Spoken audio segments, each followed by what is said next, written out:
All right, this is the first small indent we'll have here to the end of this, not the end of this video, but the portion of this video. We have to fight a couple of things here. We'll see how we do. We didn't bring a full stack here like I would have liked, perhaps. So the first thing we're going to do is take our friend here and merge him with this Enchanter that we've purchased. Over here is where we purchased him, and they will join together in harmony. Just another little update as we're moving on. We are going to get to see the gold mine golem, because we found a gold mine down here with an elder dragon. Like 2 turns ago, I got the event that a dragon was seen spotted flying towards the gold mine, and I was like, what? There's a gold mine? And I'm very happy to report that we're going to get to see this if we can defeat an elder dragon, which is very doable. They have illusion as their school of magic, and we will wreck that. Only concern is the fire, because this army does have wood golems, but our big iron golems will just stomp this guy. He is poison resistant, so their breath doesn't do much, but they will punch him into submission.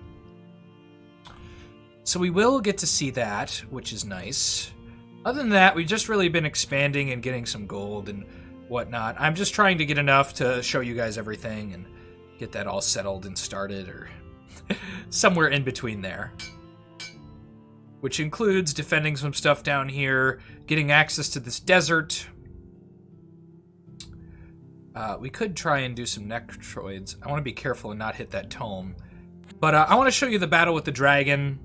We're going to do this battle up here as well. This guy really has just been crafting stuff.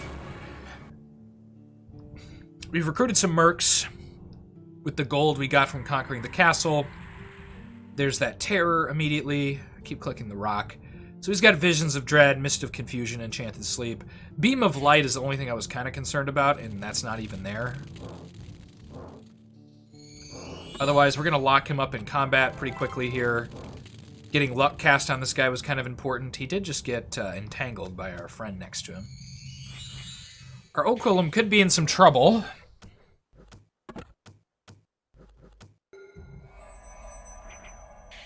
Realistically, I think we'll be mostly okay. I'm a little worried about our Enchanter.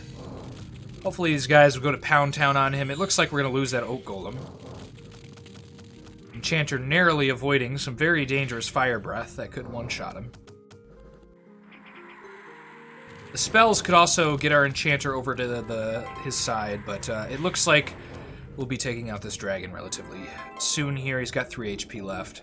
He's confused our Enchanter.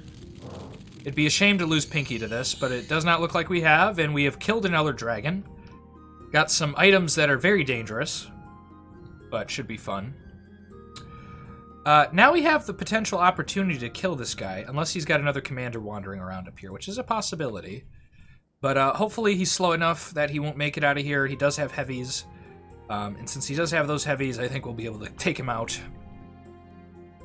Snuff his torch like he was in the Survivor show. I've been watching a lot of that recently with the fam. They like to watch that, so I hate that I said the word fam. We'll say family instead. The relatives, the people. People we know. Can we cast this? It looks like we can. So this is the gold golem. It eats your gold mine, so don't look forward to losing that. But he is a commander in his self, and here's something we get to talk about. So this is the gold golem. He's got 500 HP, 10 magic resistance, 4 armor, 99 morale. He ranks towards the front. He's got fire resistance, cold resistance, shock resistance, although this is only 50 where the rest are 100. Poison resistance. Got all the damage resistances. Obviously, sleep immunity, charm immunity. Never heals, lifeless, mindless. He's an amphibious, giant-sized unit. He's got a big old fist that is a soft weapon, sadly enough, because he's made of gold. Makes sense. You can also rename him. His name will be Steve. Wait, hold on. Oh, God. From accounting. This barely matters right now, because we're about to really win the game. But he's got a magic resistance attack. Or magic attack, magic resistance negates. And let's go show him off. Let's turn some dwarves into gold. He's got this Midas Breath, which turns into gold, magic resistance negates, strikes anywhere, so it can strike behind units, burst 3, range 10? I believe it can hit your own units, but I think it's a gaze, so it's not going to expand too badly. Although I have not had a lot of experience with it, so hopefully I'm correct about what I'm saying right now. Let's see. Come on, turn them into gold. So these guys are gold now. Gains 2 points of armor, but cannot take any action. 5% chance of wearing off each combat round. So he has made them so greedy that he's turned them to gold. We can see he's turning rocks to gold. So kind of a funny ability. But definitely not good for the enemy. Makes them kind of vulnerable. And yeah, it's time to kill the witch. But that is the gold mine. That guy's going to be stuck there for a while down here. Chilling, Pinky. Meanwhile, we can take Steve from accounting and send him down here to scout for us. Not the most impressive thing we can do with him, but hey, we've also seen where the gate goes to, so that's important. I think it's time to take Wiggles elsewhere, potentially. Although once we move him, he's not going to get a lot of units. I think he'll be relatively okay either way. I want to...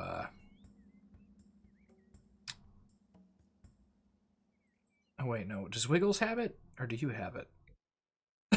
I'm looking for that gosh darn manual. Oh, this guy is the one who has it. Okay, we're going to combine him with the gold golem, so we'll see that later, and we'll go down there. I'm going to give it a save. We don't want to... We don't want to win the game and not be able to do what I said with the magic level 3 libraries and show you some of the gem stuff. Hopefully there's some gem deposits down in the desert. But I think this will kill the witch if we win this battle, which there's a decent chance. So we'll let that run its course. So we go down to the desert looking for gem deposits. I'm not seeing a lot, and this doesn't look to be a lot of desert. We need our just desserts in the desert. That was silly. Okay, well, we'll head down to this portal. Get ourselves running that way. Watch this. Maybe will be the last fight. We have a lot of human units is kind of the issue, but these shades aren't crazy good. They're okay. But it does look like we're getting chewed up quite a bit. We've killed the dogs. No more terror. The terror didn't do very well. He does have disease and fear. Hoping the suit of armor will kill this Bane. He's decided to target someone else first, so that's not looking good for him. Really, I think all they need to do is kill the commander, and it could be over. But will they is the question. They don't have any magic attacks, so it's kind of the biggest problem. And this guy's going to get chewed up by spectral attacks, potentially. Although he's doing okay so far. Come on, kill that commander! Oh, he's probably dead. Oh, come on. Oh my god! Skin of his teeth! 1 HP. Oh, well, we might be back. Oh, there were more commanders. Okay, never mind. Never mind. Hadn't paid attention to that in a second. So we'll have to send another squad there. But we'll be back again in the future for another addendum. Alright, we're back once again. We are attacking a castle. We're going to talk about what you just saw there in a second, because I know somebody saw it.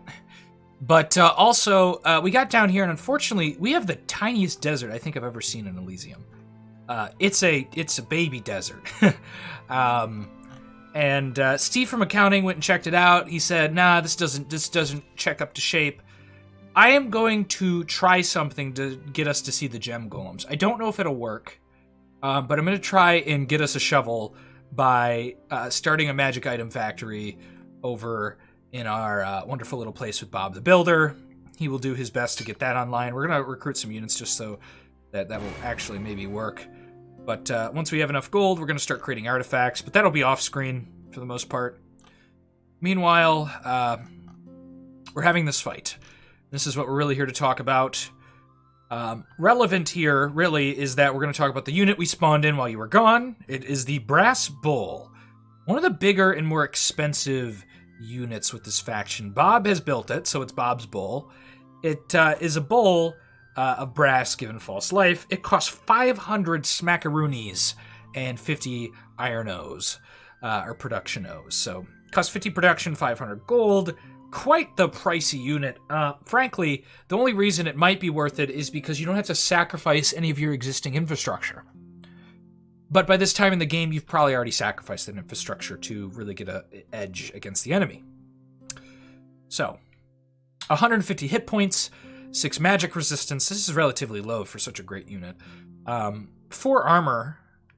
You know, it'll be hard to hit. Fire resistance of 100, cold resistance of 100, shock resistance of 50. This is a theme we're seeing a lot of.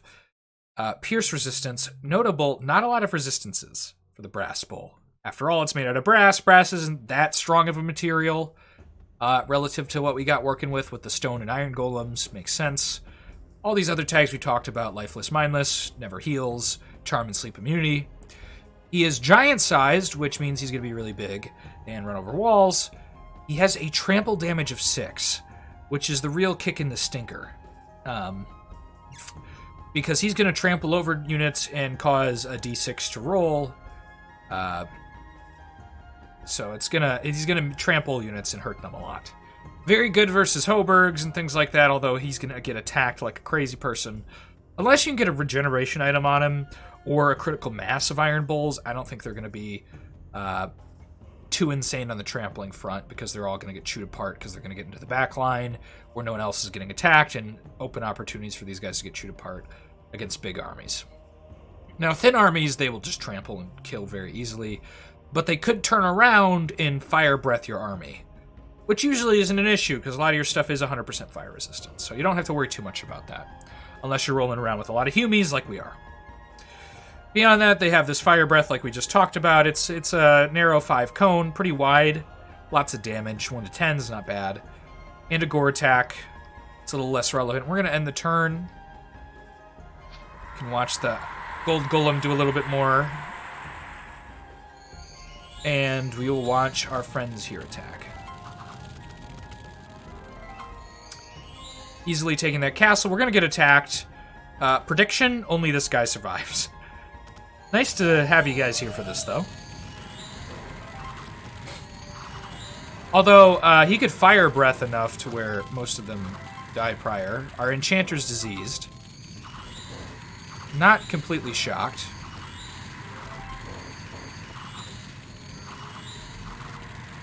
He's running away now, so he won't be killed. Actually, probably a good thing, given the nature of this battle. Okay, more than the enchant. Oh no, shit. We'll be back. We'll be back on that save. We won't advance against the witch, but that was us defeating the witch. Now we're just going to show off the rest of the faction to you by going back in time and doing that. So, thank you for being with us so far. We'll be right back again. All right, here we go. We have another thing to show you. We've hit another blip somewhere else, but you'll hear about that much later. Much later in my time, as I have dedicated myself to a new project in this game because I've hit in such a blip. But for now, we will see that we have reached down into Gartha and found ourselves a little crystal deposit. We ate it. It's not like these. You can't do it off of deep earth iron deposits. They have to be specifically crystal deposits, which is what we ate here. So for 80 gold and 80 production, we have made a crystal golem. One thing to note is I don't think we'll get an onyx golem because we have not found a gold stream, unfortunately. Not much to say about that. They're hard to destroy, as it says here. But with the crystal golem, we get something else pretty special. We get a 227 hit point, 9 magic resistance, 10 strength, 3 armor unit. This is a lot of HP. A lot of HP. It's very nice to get that out of these guys. You're going to note that crystal's pretty hard to find relatively compared to like iron and some other stuff. Although, you know, there's rare stuff. Like sometimes you won't have many silver mines. Other times, you know, maybe you won't have a lot of swamps. If you don't have a witch in the game, you're almost going to certainly have less than us. So this guy is a little harder to produce than most of your stuff, but he is worth it, in my opinion, for a couple of reasons. The first reason is that you wouldn't want him, technically, is that he's got lesser resistances. He's only got 50 of cold and fire, and he's got 50 poison, He's got sleep immunity, charm immunity, poison. He's never heals, of course. Slash and pierce resistance, pretty standard. Mindless, lifeless. He has a shard explosion of 6. You don't want this to happen, but hey, if he does die, he will be a little bomb. He will explode into 6 potential damage, all to the units around him. He's giant-sized and an amphibian. Now, that's all well and good, but here's where the unit gets really great. Is he has 1, 2, 3, 4, 1 to 20 damage magic attacks in melee. You heard that correctly, in melee. So, my god, this guy is a beast. He will pierce, I want to say chop to bits, but really he'll pierce your enemy to bits, is what he'll do. And he does it well. He's effective. He does it very good. You want him on your team. He also has shooting shards, which he shoots 1 to 10 magic damage out at a range of 4. It can also be used in melee, so he can just wreck apart the people in front of him. But he doesn't have to. He could also sit a little bit further behind maybe some of your bigger golems, although that's not going to be likely, as you know. A lot of your golems, HP-wise, are outpaced by this guy. You can see they have 205. Your gold golem is going to have a lot more HP, but, you know, you're not going to standardly have him very often. So he's usually going to sit in the front because he's a front-tagged unit with a lot of HP. So just keep that in mind. Usually he's not going to be in the back, but he might shoot this every once in a while. Either way, that adds an extra 2 attacks to this cadre of these earlier 4, excuse me. I misspoke there. He's got 4 attacks here, so you got 6 total. Some with a little less damage, but they do have the option of range, which is all good. So this guy is your real damage dealer if you can get a hold of him. Which you want to. Unfortunately, we didn't for our game, but that's okay. It's pretty good. We'll be back soon, once again. Okay, before we go any further in my thing I'm doing, we want to talk about the necrotoid, whatever you want to call it. It has 9 HP, 7 magic resistance, 0 armor. You get it here. Let's make sure I don't hit the wrong thing. For 35 gold, you have to have 10 dead bodies there, and 3 action points. The necrotoid is actually really, really cheap as a unit. Someone mentioned earlier that in a comment that flesh golems aren't as worth it compared to those necrotoids. I think on a 1-to-1, sure, but you have to consider that usually bodies aren't necessarily your issue. If you were looking at like body to gold cost, these guys I think are definitely more worth it, unless you have like frontline problems, then you might need some flesh golems. But overall, I think both can be pretty great. Flesh golems usually need iron grafting, though, to actually take off. But that being said, let's just take a look at this little guy.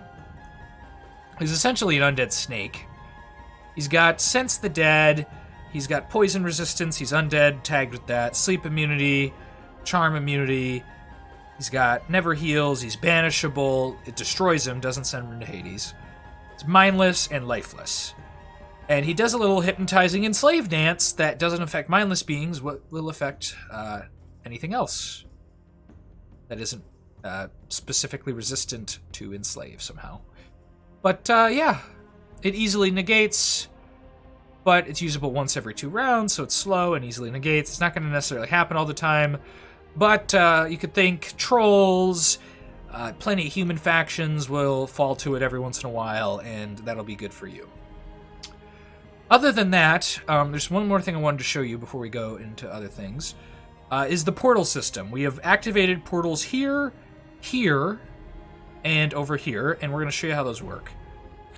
They send you through the portal, and generally it'll go along, I believe, whatever's closest, and then with some deviation there. I'm not entirely sure how it works.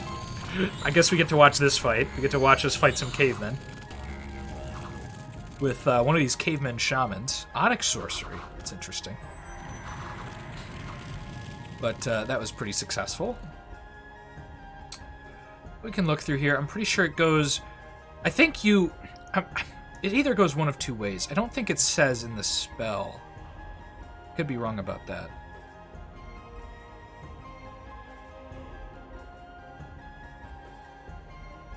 But enemies as well. Enchanters share the same portal space and we'll be able to go from their portals to another enchanter's portals.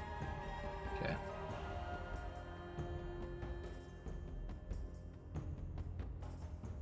Yeah, so these portals can be used by enemies, and other enchanters will actually accidentally come into your portal now and again. I think how it works, though... Okay, I have no... I think it just ran... I don't know exactly how the portal mechanics work. If someone could dive into the code of the game or just run tests, that would be interesting to know. Because I've had... Up until now, I haven't gone across these two portals. These have never crossed from this Hoburg to our Crystal Tower. Instead, it's been going like this. I don't have a lot of experience with them. I imagine for the Enchanter, they could be very valuable in a very late game because, you know, you have a lot of high production stuff you need to keep safe. And by high production, I mean high AP, where you're hitting the, you know, high AP to create maybe suits of armor that you want to get somewhere, and then you throw them through the portal and they go there. You know, that's one strategy you could play as the Enchanter, or you could build big golems and go doom stack people. That's another option you have available to you. But I think those are some interesting options. Now, there's something we didn't talk about during the Crystal Golem thing, is that these little shooting shards, and I believe your shard fist, can create these fun little friends. So what happens is these guys get created. They just sit here. But when you kill something with a crystal, I believe they all turn into... I can't remember if it's only through shooting. It actually doesn't say, which is a little lame, but I think it's everything. I could be wrong about that, and it's only the shooting shards. But you create these little crystals. Usually they're going to have a little more strength here. So I don't know if that's actually taken away from anything from it, because I don't think it has that much strength to begin with. But it's a little dunker unit that'll, you know, shoot out some shards at people here and there. It's not that exceptional. It's barely worth talking about. I think lore-wise is kind of funny.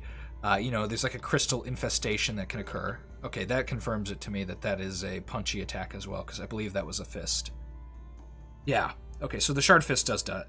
And the shooting fist does it, so they both do it. But they create these little crystals. You can't bring them really with you. But, you know, you can look at them, and they'll sit here. So you can create some little stationary units to guard places, I suppose, by killing things, but it's obviously not that reliable. Alright, you sons of bitches. I've traveled across this merry land, been to many places in it, and now, finally, I'm going to be showing you magic level 3 golems after I kill Orcus. And this has not been a easy feat to try and get here. Our leader here in this endeavor will be Steve from accounting. He will take the great brass bulls, leading them with his regenerating might into this citadel. He will take these bulls, along with all these archers and these ballista, and take out Orcus, the Prince of Death, so that we can get a magic level 3 library. Because our Manual of the Planes, this darn book we got, where is it? Here it is. Just makes a funny sound. When we click it, it doesn't teleport us anywhere. Trust me, I've tried a lot of different things to get it to work. But it does not work. I don't know if it's a bug. I'll look it up later. Or if Illuminter is toying with me intentionally. If this is just like a funny kind of cursed magic item that doesn't work. I don't know. All I know is that Steve from accounting will go in and kill this darn army. As well as Iron Rod, although we'll leave the rest of the Iron Golems, because Iron Rod also needs to go in there to buff us with luck, and Iron Soldiers of Steel, perhaps. Hopefully that'll happen. We have gotten a regeneration magic item that the witch actually brought us. I was trying to spawn it in, but I think it's necessary almost for this fight. Otherwise, we get stomped pretty easily.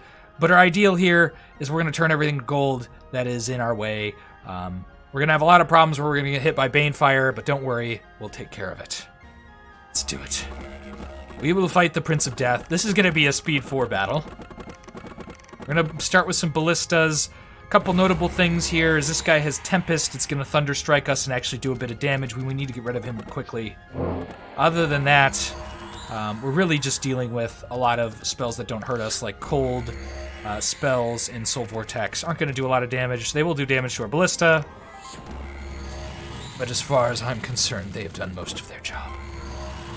See a lot of damage from Banefire coming in. Hopefully a luck buff gets hit on this guy. I'd like it. Oh yeah, he actually doesn't get regeneration. Never mind, no regeneration for him. He's just gonna die. Hee-haw! That's something to consider, is that these units do not regenerate. I need to get the false life item on him. Oh no. We're turning things to gold, though. It's okay. Hopefully he just won't get Bane-fired. That's the goal. Why is there a Bane down here? What? Why are Banes... Oh, because he got trampled down here. Well, hopefully we have enough gold raised to kill all this stuff. That's the plan. You need... Just to be clear, you need false life to get... Because never heals applies to regeneration. You need 2 items in tandem. Something important to note. If we could turn this guy to gold, that would be very efficient.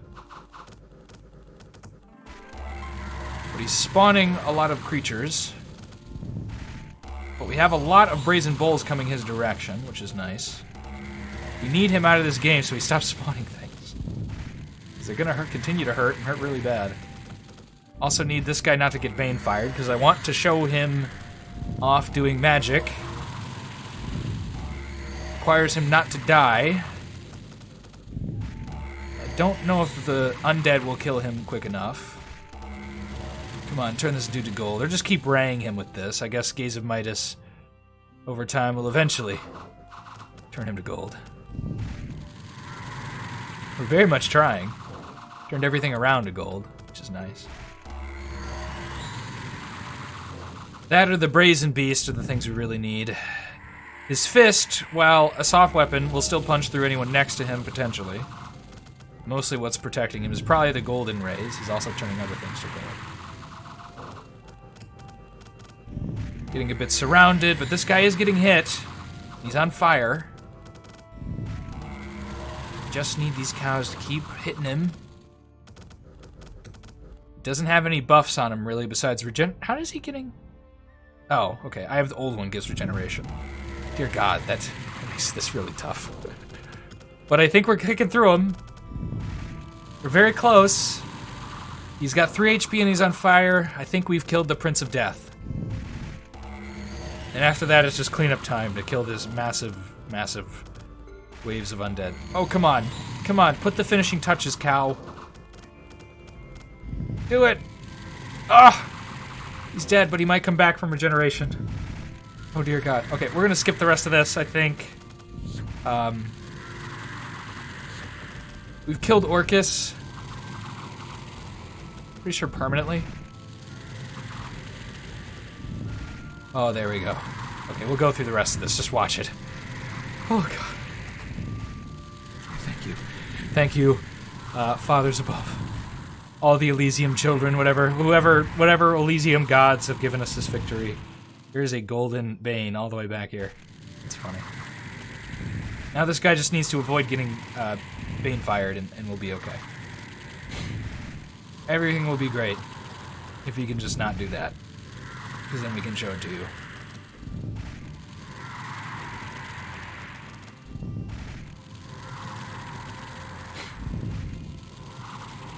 Beep beep boop. I'm so happy we killed the Prince of Death with our golems. Don't forget to put false life on these people if you're gonna do this, by the way. Which is a hard item to toggle onto them, so you might want to create magic items with only your golems in mind. Although they could get cursed with other stuff, potentially, like the Eye of the Old One. But you take a risk. We've done it. We've taken this gosh darn citadel. We're gonna magic some people. But Tolfur's Ring. What was that? Tolfur's Ring. I actually don't know what that magic item is off my Top of my head. Let's check. Oh. It's a cursed HP. Wait. Google this name. I feel like I'm recognizing it. Is this a Lord of the Rings reference? Toral. Ifer.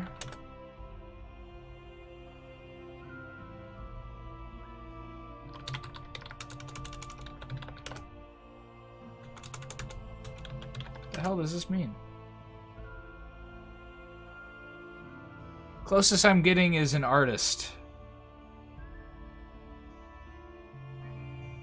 Okay, maybe this is an old Germanic myth or Nordic myth. It seems to be popping flags up there, but I don't see any stories about it, so feel free to tell me what that meant. But now we take Steve from accounting. He goes here, and Wiggles goes in with one of our friends who can be turned into a level 3 golem, and we'll make him all pretty. We're also going to give it a save. We have a save right before the fight. Go. And we will infuse a Magic Academy into our Silver Arcana 3 Golem. So what this does, again, is make level 3 Golem mages. The Vessel of Silver Arcana will have all this business. You can't turn the crystal guys into mages. That's something to note. Really, you can only turn these level 3 vessels into it. I don't know if we can get an oak guy down here. We'll actually try and portal one in, if possible. Let's get to a portal. Oh, we have to do that after we've loaded back, but we'll do that. We'll show you each of them. Okay, apparently I was incorrect. You can't infuse an oak golem, because I'm here. I'm at the Citadel of the Dead. I got my oak golem in tow, and he won't infuse. So apparently oak golems are not powerful enough. I do know one other unit that can be infused, and it is our good old friendly guy here. Of course, iron golems can be infused, but here's our oak golem being infused with a magic library. Sorry, our gold golem, excuse me. And they get gold arcana 3. They don't get much else. There's magic items on this guy already. Yeah. Look at Army of Gold, Battle Fortune. This guy is Soul Slight. Ooh, that's a nice one to get on a big old guy. But they're pretty powerful in that terms. Keep in mind, these guys lose their mindless, so they can be feared, but they don't. It's not easy to fear them because they have high magic resistance. If you can, you might want to do a gold guy. Silver Arcana has some nice paths as well. We'll show you for the heck of it. We'll show you what happens if you... there's so many saves at this point. I need to clean this up. I am very aware of that. This is becoming a mess. Okay, it does it based on time slot. There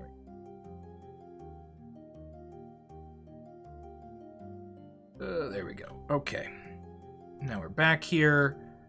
We can look at an iron golem. Let's do that. Let's do that one. Yeah. Okay, so we get here, cast our inky dinky spell, and we promote Mr. Iron Golem to Iron Arcana 3. Something you don't see very often on a lot of factions. You have to get really a mercenary mage in the major battle thing, but things like Iron Storm, all enemies. This is a great spell, just saying. If you can get in all enemies 1-6 damage, pierce damage spell, ooh la la, this guy is a gem. Because he's gonna sit in the midsection and cast that quite a bit. But it's a trade-off to do it on this guy. He has 10 magic resistance too, as well. Less morale than the gold golem, but it works. So that is really all I have left to show you. We got a cool battle at the end here. Lots of stuff otherwise in the episode. I guess we could do a bit of an overview. I won't do my traditional overview. We'll go take a look at the score graphs now. And then we'll do unit overviews and things like that in a second. Here's the score graphs. You can ignore a lot towards the end here. This is when we're... past this dip is when we're actually going down to Hades and stuff. Really, we kind of ended right about here. Before the witch could take off again. Is this the witch? Who is this? It must be the witch, isn't it? Yeah, that's the witch. But we killed her in our version of the game, so it's all good and dandy. There's maybe right here where I don't know, somewhere between here and here, things happened well. I'm figuring it must be before the witch really took off, because we killed a lot of her units, and this is army strength. She didn't have any armies left. But, yeah. Looking for flat lines. Number of citadels. Gold income might be revealing. Yeah, but we have this here. You can see the different factions. You got the High Priestess. Honestly, not that crazy of a game for this kind of stuff. We had a bit of a decent start. One of the bigger issues besides our start, though, is that the enemies all died. You know, we started in this corner. We had a barbarian next to us. Didn't last very long. Obviously, we killed them in a pretty swift fashion, killing their totem. We saw the Priest King took the early advantage against him. We saw the Witch that was here for most of the game. You can ignore all this. This is what happens when dwarves go crazy and you don't deal with them, which we weren't dealing with them because we were down fighting in Hades. We expanded south quite a bit, took all this stuff. Notice there is a decent little pierce down here where that Priest King was actually at. I should have wondered earlier where that temple city was that is down in the corner here, but I just wasn't sure. Some Hoburgs, the Markgraf was down here, didn't last long against the Priest King. Actually pretty surprised by that. I guess with the increased amount of resources they get from being on count difficulty, the Priest King maybe would be better with these three tiles, potentially. Being able to kick their way through, because they did have to kick their way through the Hoburg to win. Yeah, that happened. We saw a lot of conflict over here when we did get over here with our Juggernaut. We ended up seeing that there was a Demonologist, there's another Hoburg faction here, a Senator, the L faction, as well as a High Priestess. Let's see, where's her base? No, we seen it. Did we eat it? Might have eaten it. But that stuff all got nabbed. I did want to say, let's load back on Enchanter, do not save over. This is where I wanted to show you. No, this isn't right. Hold on. Let me, we'll do the Hades fight again.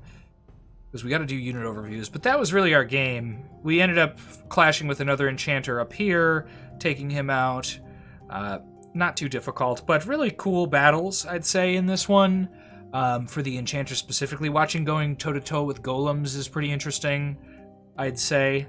And then we have that Orcus fight that happened with a gold Golem, where I had a bit of a brain fart there. I forgot we needed False Life to stop the Never Healing, and then Regeneration would have worked with False Life. Also, they just naturally heal through battles afterward. The one thing I wanted to key on is I actually cast the spell Enliven Statue a lot. It costs only 2 production. It's like the Terracotta spell that you get from swamps. That's pretty garbage. I almost don't want to cover it. It's not that good. This one's a little better. I cast it, as you can see here, 1, 2, 3, 4, 5, 6, 7, 8, 9, 10, 11, 12, 13, 14, 15 times before our ancient temple that was up here got destroyed. Your chances of having that many are going to vary. And in between, you might want to cast a Juggernaut again to get that in the game. But you need an ancient temple to cast, I believe, both of them. Yeah. We'll show you guys this as well. This is the Quills and Scrolls. Not super interesting. I guess they cast Confusion.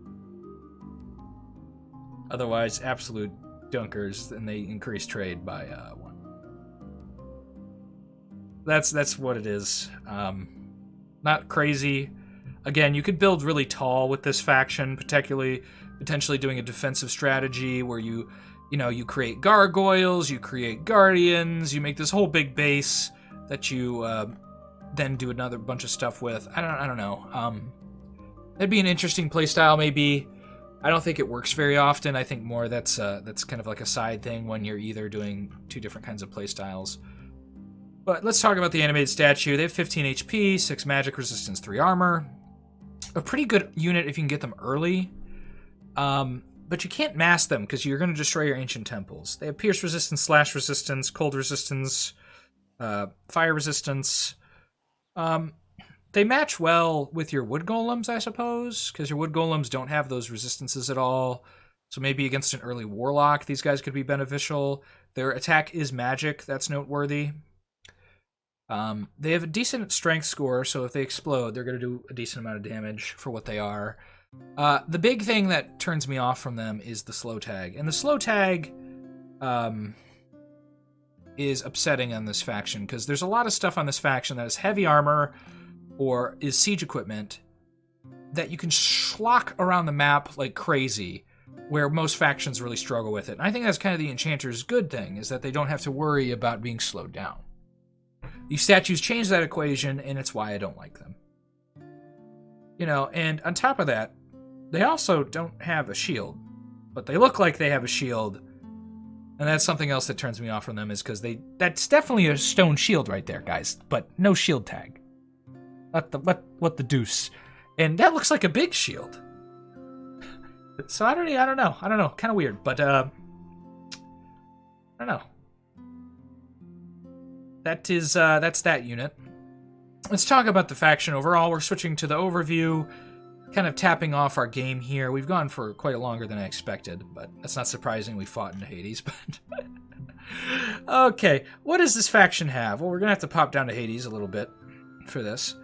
This faction has a couple different play styles. You have relatively cheap animated units that have 2 really important tags, Mindless and Lifeless. That sets you up really nicely in a lot of the game. You don't have to worry about soul-draining spells, you don't have to worry about Confusion Charm. Poison resistance on almost all your units means the Witch is largely ineffective, or any other thing that uses poison, like some of the Senators, Serpent Priests, and things like it. Some of the Kobolds are really ineffective against you. You also, on all this stuff, have decent armor, although low HP in the beginning.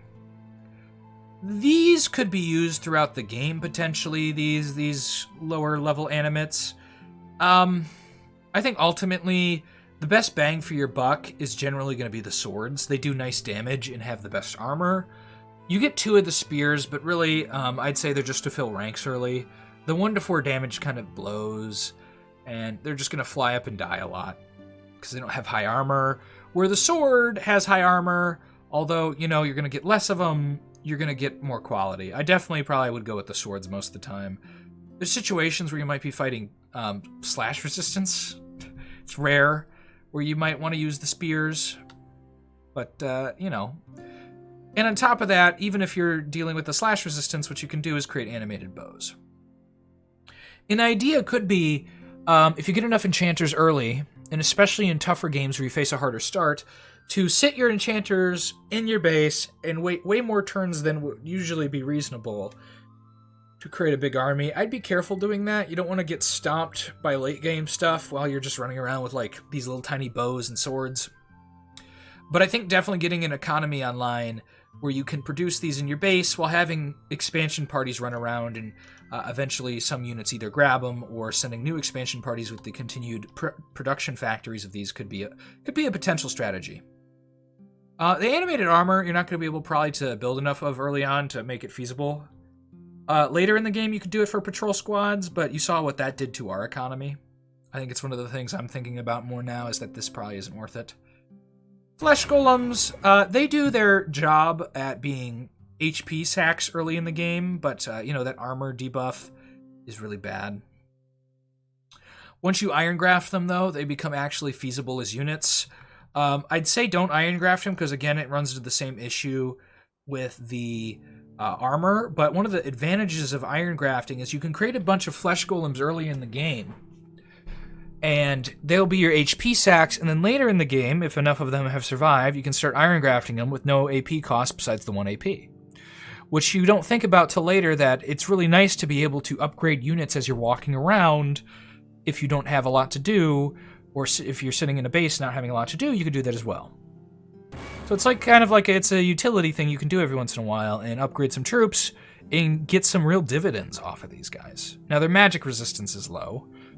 They could do a lot against air elementals, because they have that shock resistance of 100, which almost really none of your other stuff really gets out there. So there might be... The Onyx Golem might get it, I don't remember.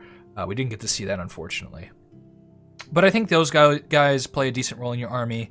Again, you could do a strategy, potentially, where you're going high HP with a lot of the Iron Grafted Golems, and you don't have a lot of production. You could do high HP with these guys, or even just the regular Golems, the regular Flesh Golems, and do bows behind them, and that, I think, is a viable early strategy, because, you're going to be using a lot of the same resources if you're creating Wood Golems for HP sacks, so that creates a potential conflict of interest with creating bows and swords.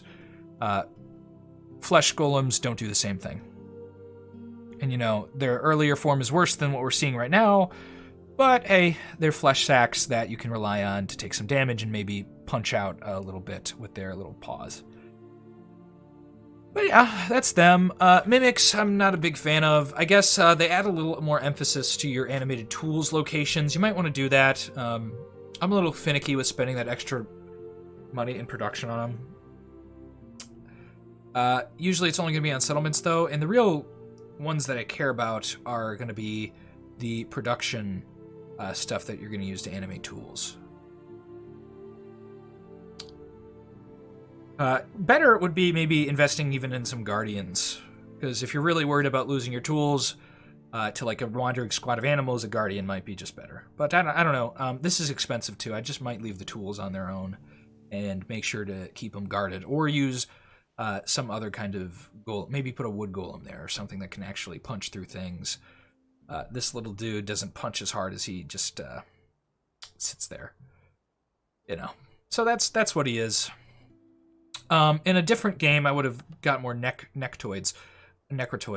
They are actually pretty excellent when you get down to brass tacks with their enslaving. You don't have a lot of range in this faction. You don't have a lot of spells. And this can make up for that against human units or other units that can be enslaved. The trolls will just get eaten by this because they'll lose all their units to you, so use that against trolls. Low magic resistance factions are what I'm going to suggest that on. They do pretty well against most humans, so yeah, use these. Use these more than I did, because we didn't get a big human army that we were going to fight against. We really didn't get to see those guys in good action. There's a variety of different golems you get. We're going to talk about a couple. I don't want to go through all of them. We're going to do a brief overview. Your wood golems are a lot of your early strat. They don't heal, and they have a big problem with their fire vulnerability if you go up against it. So keep that in mind. But they go toe-to-toe against regular human units pretty well with pierce and blunt resistance. You wish they had slash, but it makes sense they don't. And so they can do pretty well against a lot of spearmen. A lot of the barbarians units a lot of the Hoburg's units can have blunt, so they'll do well against slingers. You have terracotta soldiers and statues you can use. I almost don't suggest that very often. Just the worry that you get a one-turn elimination of an ancient temple or a swamp. It's happened to me before in Conquest 4. I don't love it. The clay golems, again, are going to be pretty early for you with only 40 gold and 40 resources. It's actually one of your cheaper big guys. And they supplement your army with that regeneration. Now, ours got cursed, which is pretty bad. But they're big meat sacks that you can rely on for a long time. And they'll take wounds and heal them, so that's nice. They have a little soft weapon, so they're bad versus armor, but they still do 1 to 10 damage, so they could just as well punch through it a little bit. They'll do a little more than chip damage sometimes, so we'll take that as they may. What you really want to get early here are these stone golems. My god, are these things great early. We didn't see a lot of them. I don't like to eat my coal mines until I'm certain I want to, and we didn't see any coal mines going past expansion, so we didn't want to reroute to come back here. Eventually we did eat the one down here, but stone golems are pretty impressive. Lots of armor, lots of critical resistances to pierce and slash. Now, they don't have blunt, but unlike this guy who only has 1 armor, and this guy who only has 1 armor, this guy has 3 armor, so those slings from the Hoburgs aren't really going to do a lot. And there's not a great amount of blunt damage in the game. Other golems can punch into him pretty hard, but we saw how that went. All you need is some iron golems. You can also get some oak golems and things eventually. The oak golem, I don't love it. It's one of your cheaper later game ones, though. So that's what it really does, is this a cheap late game thing. It only costs as much as a clay golem. You keep that in mind. Oh, actually, I missed it. Sorry, clay golems cost 50 and 50, so they're a little bit expensive, but they're worth it with their generation in my mind. The ice golems, yeah. You know, situational. Very situational. One, you need a frozen lake, and then you need to keep them in the cold. Unless you get the Necklace of the Winter Queen that gives you a frost aura, then use them, because they're not going to burn in the sun. So, yeah. If you get a Necklace of the Winter Queen, I would prioritize it. Otherwise, you don't have to worry about that too much. I'd say they're not the craziest unit out there. One thing we need to talk about is your lack of magic path diversity. You're usually running around with an Enchanter and whatever mercenaries you can gleam onto. You don't have a lot of in-game diversity. You know, eventually you're going to be able to get maybe a level 2 library, like we did with our Iron Golem here, Old Iron Rod, and turn him into a little bit of a spell level 2 guy. But again, you can get mercenary mages that are a lot cheaper if you're looking for magic. This is really looking for a magic caster that's a little more impressive. Maybe can tank, or maybe you get a false life item on this guy. This would be something you do, is that you'd, you know, if you get a false life and regenerating item, what you do is you take this guy, you'd run him into a library, probably a level 2, because you're probably not getting a level 3 one, alone, and you would upgrade him. So you'd be certain the upgrade would go to him. And that's what you'd do. Speaking of Old Iron Rod, we have Iron Golems. These guys will just start crushing the enemy. Once you get to this point, human-centric factions are really just cannon fodder unless they can overwhelm you with numbers elsewhere, meaning their patrols, not in a battle, because these guys will just slaughter mounds of the Senator's stuff, mounds of the Baron's stuff, although the Baron's Knights do a punch to these guys that can hurt. Want to keep that in mind. You can get so blessed with a gold mine. The Gaze of Midas is pretty insane. It keeps units frozen for a long time. This unit is a beast on its own, but you're giving up a lot for it. Really, you get to this thing like the Brass Bull. We got to see these in action during that Hades fight. These will slaughter enemies, but they cost a lot of money. But what they don't cost is a ton of production for what they are. So if you're lower on production than you are money, maybe you do this, but it has to be a lot, and I don't know why you would. You can make a lot of things happen where you're making tools, trading, that you can even out those scales for you. You can even out the gold versus production scales. But the late game stuff, there's not a crazy amount to talk about beyond that they're all crazy and can destroy things. You've seen what they do. I do suggest if you see more crystal deposits out there, get more crystal golems. I tend to like these guys quite a bit. With 3 armor and this many attacks, they tend to be pretty brutal, and I actually prefer them versus the iron golem. They have more HP. Only thing they don't have is blunt resistance, so maybe don't fight them against slingers, potentially, but otherwise I think they're just a beast. They will just slaughter things, but yeah.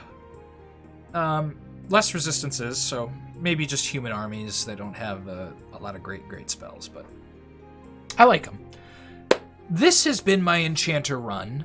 I hope the things I showed you were helpful. I hope I gave you a nice little overview at the end. If you have any questions, feel free to ask in the comments. I can comment on it. Of course, sometimes we're going to have disagreements on what the best strategy is. That's not unexpected, especially in the game where there's less players than there is in something like, say, Total War. There's going to be less of a meta, or even less players than there is in like something like Dota, even though that's less of the same kind of a strategy involved there. The meta is more solidified in there, and what is good and what is bad, versus a game like this that is more iffy. Because there's less players to write guides and things like that and have discussions about what the meta is and whatnot. But that all aside, thank you for joining me on another one of these journeys. I hope you have an enchanting week, an enchanting year, an enchanting evening, an enchanting day until we see each other next. Keep a lookout on the channel for more stuff. We'll have a Plains guide up sooner. I've had some delays due to personal stuff, including being sick. That really threw it off, and then other personal stuff. But rest assured, I am working on it, and we'll have a planar overview out soon. And another Let's Play run through of Conquest of Elysium faction, another faction again, very soon. So thank you for watching. We will see you next time. Like, comment, subscribe, all that business. And yeah, we'll catch you later. Have an enchanting time.